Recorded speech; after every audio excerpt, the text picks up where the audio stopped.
You are standing on a wooden platform in a Roman market.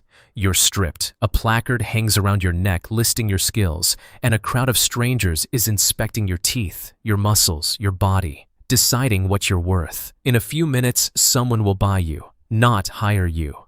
Buy you. From this moment on, you are not a person. Under Roman law, you are a thing, property. Your owner can work you, beat you, sell you, or kill you. And none of it is a crime, because you can't be wronged any more than a chair can. This was the reality for millions of people in ancient Rome. And here's the question that makes this more than a history lesson. When everything, your body, your family, your future, your very self, belongs to someone else, what's left? Is there any part of a human being that can't be owned? One Roman slave found an answer so powerful that emperors would later study it. And it might be the most useful idea you hear all year. Let's be clear about what this life actually was, because it's easy to sanitize it.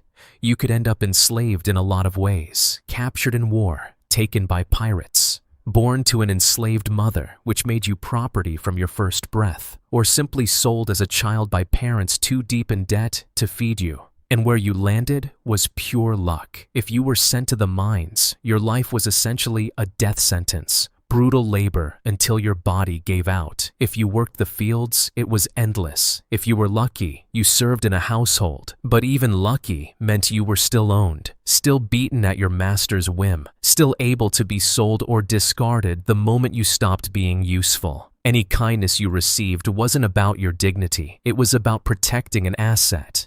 You were livestock that could talk. There was a thin thread of hope, manumission, being granted freedom. It happened, but it was rare, and it was never yours to claim.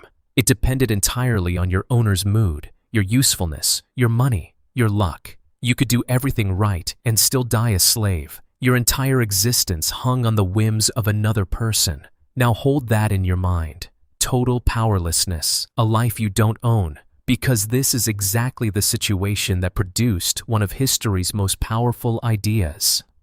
Around 55 AD, a boy was born into slavery in what's now Turkey. We don't even know his real name. The name history gave him, Epictetus, isn't a name at all. It's a Greek word that means acquired, like a possession. That's how completely his identity was erased. He was sold to a wealthy man in Rome named Epictetus, himself a former slave who'd clawed his way up to become a secretary to the Emperor Nero. And at some point, according to ancient accounts, his master broke his leg. Whether by cruelty or accident, it left Epictetus with a limp and chronic pain for the rest of his life. So picture this man, enslaved, disabled, in pain, owning nothing, not even his own body, not even his own name. By every external measure, he had less freedom than almost anyone alive, and he became the freest man in Rome, not by escaping, not by rebelling, by realizing something that changed everything. Here's what Epictetus figured out, and it's deceptively simple. He noticed that everything in life falls into one of two categories. There are things you control and things you don't. And when you actually sort it honestly, the list of what you don't control is enormous. Your body can be chained. Your reputation is in other people's mouths. Your possessions can be seized. Whether you're free or enslaved, rich or poor, much of that is decided by fate, by other people, by luck. Epictetus knew this better than anyone. They had taken his freedom, his body, even his name. But there was one thing he realized that no master could ever reach. One territory that remained his and his alone, his own mind, his judgments, his reactions, how he chose to respond to what happened to him. They could chain his legs, but they could not force him to be afraid. They could make him a slave, but they could not make him feel like a broken man unless he agreed to. His body was owned, his inner world was not, and he decided that was where he would live. As he put it in a line that survived 2,000 years, it is not events that disturb people, but their judgments about them. The whip hurts, but the despair, the humiliation, the sense of being worthless, those come from your own mind. And your mind was the one thing they couldn't own. Think about what this does. It takes the one sliver of freedom available to a person with no freedom at all and builds an entire fortress on it.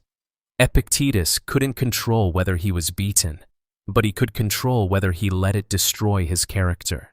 He couldn't control being enslaved, but he could control whether he became bitter or whether he kept his integrity intact. He located his sense of self somewhere no chain could reach, and suddenly, his owner's power over him had a hard limit. They owned his body. They would never own him. And it worked, not as a nice idea, but in reality.